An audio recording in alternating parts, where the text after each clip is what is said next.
Like कि should we consider this bike in 2026 or is it really worth or? Well, I think this is the only time when you can buy this bike, क्योंकि अभी thanks to GST 2.0 जितनी भी 350cc plus bikes हैं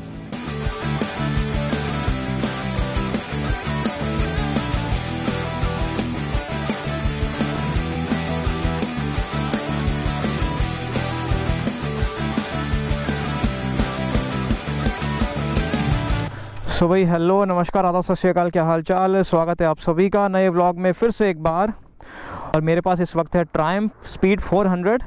तो भाई ये अभी मैंने तो नहीं ली, ये भाई ने ली है, प्रीतम नेगी नाम है, अपने मित्र हैं। इस बाइक का टेस्ट किया जाएगा। अभी तो फ़िलहाल लिए हुए ज़्यादा टाइम नहीं हुआ। कितना टाइम हुआ है? 1 महीना, ओनली 1 मंथ। तो भाई आगे भी इसकी टेस्टिंग होगी। फ़िलहाल मैं थोड़ा सा चला के देखता हूँ कि कैसा फील आता है। अभी तो 4th गियर है, 3rd गियर है, उसके बाद न्यूट्रल आ गया। उसके बाद यहाँ से करते हैं इसको किल स्विच को ऑन, मतलब ऑफ। भाई तो भाई चलते हैं ये फर्स्ट गियर। तो भाई अभी क्या है कि जो RPM है वो 6000 क्रॉस नहीं करना चाहिए क्योंकि नई बाइक है। 4000 चला गया RPM।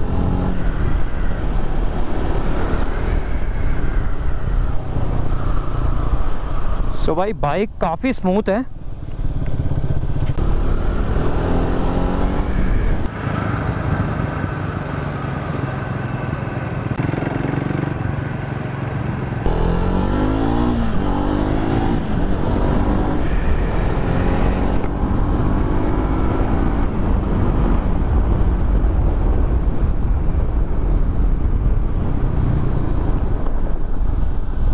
सो भाई बाइक में पिकअप तो है भाई, ज़बरदस्त पिकअप है, बढ़िया। 3रे गियर पे, 3rd गियर पे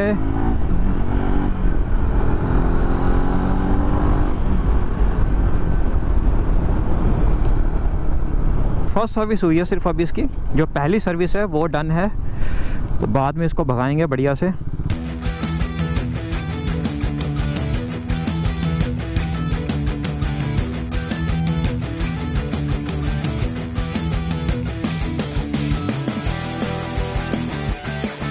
टेस्ट राइड लेके मैं आया हूँ बाइक की।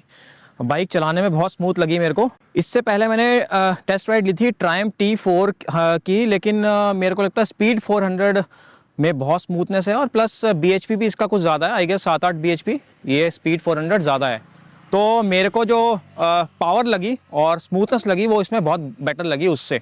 तो फिर चलिए पूछते हैं ओनर से जिन्होंने बाइक ली है और उनका क्या अभी फ़िलहाल रिव्यू है इस बाइक के बारे में। ये हैं प्रीतम नेगी, जिनकी ये बाइक है स्पीड 400 ब्लैक। और अभी इन्होंने इसका बाद में एक डिस्कस होगा, इसके बारे में डिटेल में बताया जाएगा। इन्होंने जो PPF कराया है, इज इट? हाँ, इसके बारे में बाद में बताएंगे। फिलहाल अभी बाइक के बारे में पूछते हैं। अगर मान लो मैं जानना चाहता हूँ कि बाइक जो है 2026 में स्पीड 400 को लेना क्या वाकई में सही है? लाइक कि should we consider this bike in 2026 और इज इट रियली वर्थ? और सबसे पहले तो बिजी आपका बहुत बहुत स्वागत है। आप इतने दूर से आए और रिव्यू जाने। बहुत दूर से तो नहीं आया, ठीक है, हाँ, यहीं रहते दिल्ली और गुड़गांव में काफ़ी फ़र्क है। आप 50 किलोमीटर दूर से आए इस वीडियो के लिए, so I am so gladful, I am so thankful. Thank you ji. और रही बात ये बाइक की, तो मैं सबसे पहले बता देता हूँ मैंने बाइक स्टार्ट कैसे करा। तो मैं एक बाइक चाह रहा था, थोड़ा सा हाई परफॉर्मेंस। पहले मेरे पास FZ15 थी, वो काफ़ी स्मूथ बाइक थी। उसके बाद में मैं ऑफकोर्स स्टेप अप करना चाह रहा था, तो मुझे लगा कि जो मेरी नेक्स्ट बाइक होनी चाहिए वो मल्टी सिलेंडर होनी चाहिए, एटलीस्ट 2 सिलेंडर, ताकि जो स्मूथनेस मैंने FZ में फील करी है वो मैं कंटिन्यूसली फील करता रहूँ। Yamaha FZ। यस। तो उसके लिए मैंने 2-3 बाइकें देखी थी, जैसे कि आपकी एप्रिलिया की 210 क्योंकि मुझे स्पोर्ट्स नेकेड पसंद है, तो मैं उस टाइप की बाइक देख रहा था। Second bike was shotgun from royal Enfield. तो दोनों बाइकें नो डाउट बहुत अच्छी हैं, मैंने दोनों को चलाया, लेकिन मुझे थोड़ा सा जो एप्रिलिया वाली है उसमें वाइब्रेशन ज़्यादा लगे, आई डोंट नो व्हाई। तो इसलिए वो धीरे धीरे मेरे उससे निकल गई। Aprilia 210 is it? Okay. Second bike जो थी शॉटगन, फॉर श्योर उसमें कोई वाइब्रेशन नहीं है, बहुत अच्छी बाइक है, लेकिन 240 kg जो उसका वेट है वो मुझे लगता है कहीं ना कहीं बहुत ज़्यादा है। और अगर खुदा ना खास्ता किसी के पैर में गिर गई हो बाइक या कुछ हो गया, तो फिर मैंने कहा क्यों ना एक बार सिंगल सिलेंडर में भी एक बार देखते हैं। हालांकि मेरी एक्सपेक्टेशन मतलब इतनी थी नहीं कि मेरे को मतलब स्मूथ बाइक मिलेगी, क्योंकि मैंने इससे पहले G310R जो BMW की आती है उसकी टेस्ट ड्राइव ली थी, उसमें काफ़ी वाइब्रेशन लगे मुझे, तो मेरी इतनी एक्सपेक्टेशन नहीं थी। तो फिर मैंने स्पीड T4 की ली और फिर इसकी ली। तो जब मैंने T4 चलाया, T4 भी मुझे काफ़ी अच्छी लगी, स्मूथ बाइक है, उसका जो इंजन है काफ़ी टॉर्की है, लॉन्ग स्ट्रोक, और उसमें शायद उन्होंने कुछ डेड वेट भी दिया है, लेकिन कहीं ना कहीं वो बाइक ना ज़्यादा टॉर्की फील करती है। ऐसा लगता है कि आपको बाइक पुल हो रही है, मतलब आपको वो वाली फीलिंग नहीं आती, कनेक्टेड वाली सिंक वाली फीलिंग नहीं आती जो मुझे FZ में आती थी। तो that's why I thought like I can also take a test drive of this one. और जब मैंने इसकी टेस्ट राइड ली, I felt like this is the bike that I was looking for. Despite this one is single cylinder, इसमें vibration 100 kilometre per hour तक तो नहीं है, और this is the limit actually अगर हम इंडियन रोड की बात करें। और मैं मतलब जस्ट एक बाइक चाहता था फन टू राइड हो, जो कि आपको एक अच्छा पिकअप दे, और मेरा ऐसा नहीं है कि मेरे को 150 भगानी है। और अगर आप प्राइस की बात करेंगे ना, आई think this is one of the best value for money. अगर मैं टुआनो से कंपेयर करूँ, ऑफ कोर्स मुझे लगभग 7-8 bhp का इसमें कम है, और परफॉर्मेंस में वो दिखता भी है, और थोड़ी सी इसमें टॉर्क भी कम है 7-8, लेकिन जो मेरी एक्सपेक्टेशन है वो फुलफिल है। ये 2 लाख 2.5 लाख रुपए का, Tono is two cylinder and this is one cylinder, ना? That's तो value for money for the price you are going to pay is really, I mean. so how much exactly you paid for this bike on road? मैंने Amazon से बाइकें खरीदी है, तो this is also the experience that I would like to share with your audience. अच्छा, Amazon से लिए? हाँ, Oh my goodness, अच्छा। इसको मैंने अमेजोन से इसलिए लिया क्योंकि मुझे लगभग 14,000 रुपये का डिस्काउंट मिला इसमें एडिशनल। 14,000 भी नहीं बोलूँगा, 14,750 रुपये का Amazon से? जबकि आपको पता है शोरूम वाले एक शोरूम पे 1 रुपये का डिस्काउंट नहीं देते। तो दैट वाज द थिंग। तो ये भी मैं शेयर करना चाह रहा था। दूसरा, उसके लिए आपको क्या करना है ना, आपको शोरूम जाना है, और then you need to tell them कि मेरे को बाइक बुक करनी है आपके शोरूम से, और I want two by it from Amazon. तो जब आप परचेज़ करेंगे तो 6 घंटे के बाद में आपको दे देंगे डिलीवरी। तो उस तरीके से मुझे एडिशनल डिस्काउंट मिला, और ये मेरे को अप्रॉक्स पड़ी, अगर मैं डिस्काउंट लगा के बताऊँ तो 220 की, 220 की पड़ी।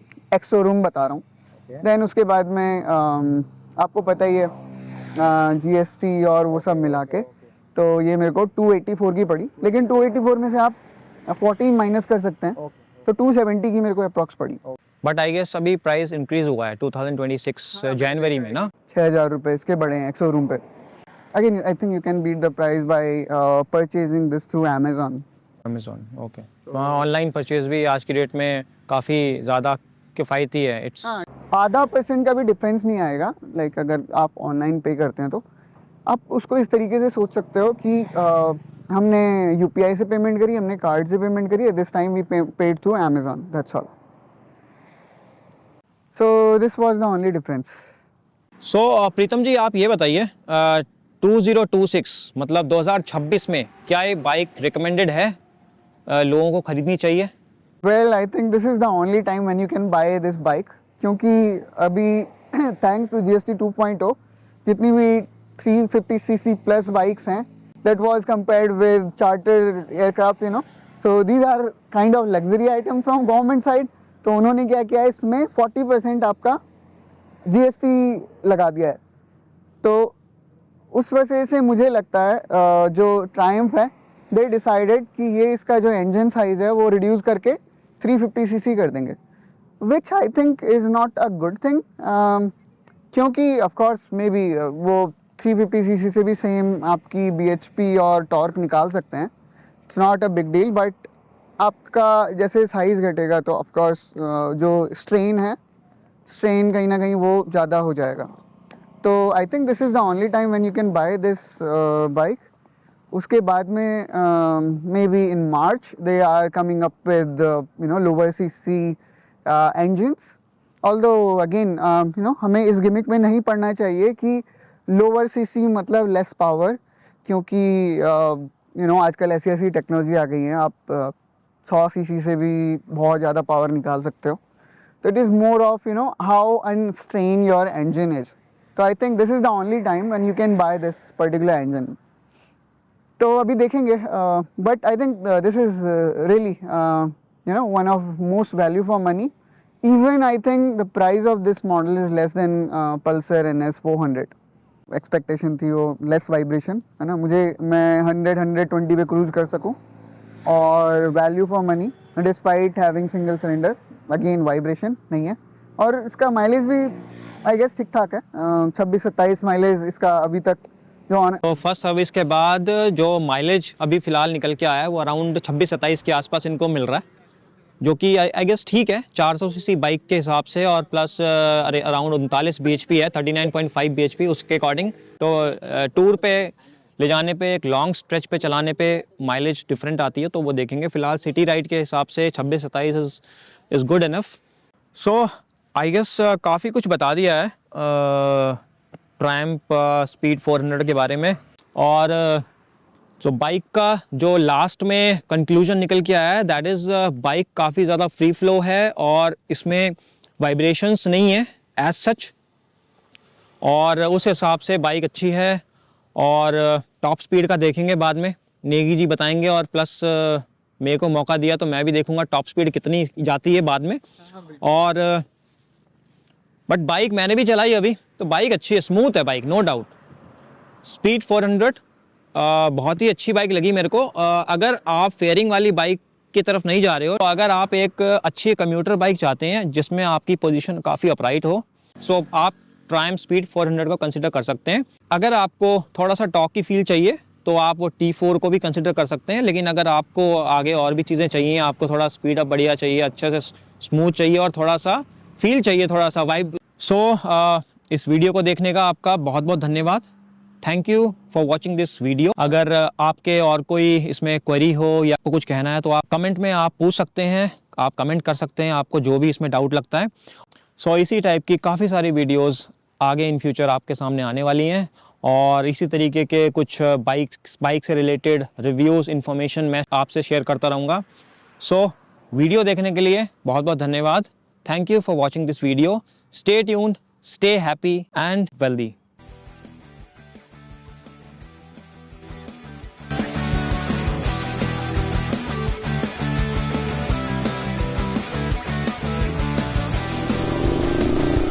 मैं आ गया हूँ अपनी करिश्मा पे, करिश्मा R।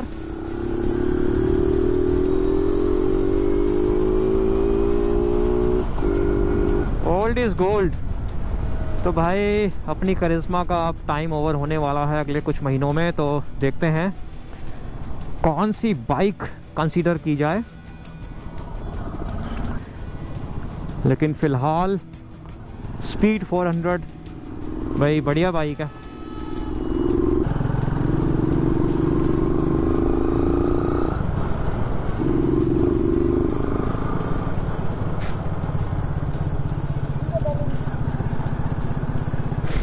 नहीं सही है, बैलेंस भी अच्छा है। चलो भाई,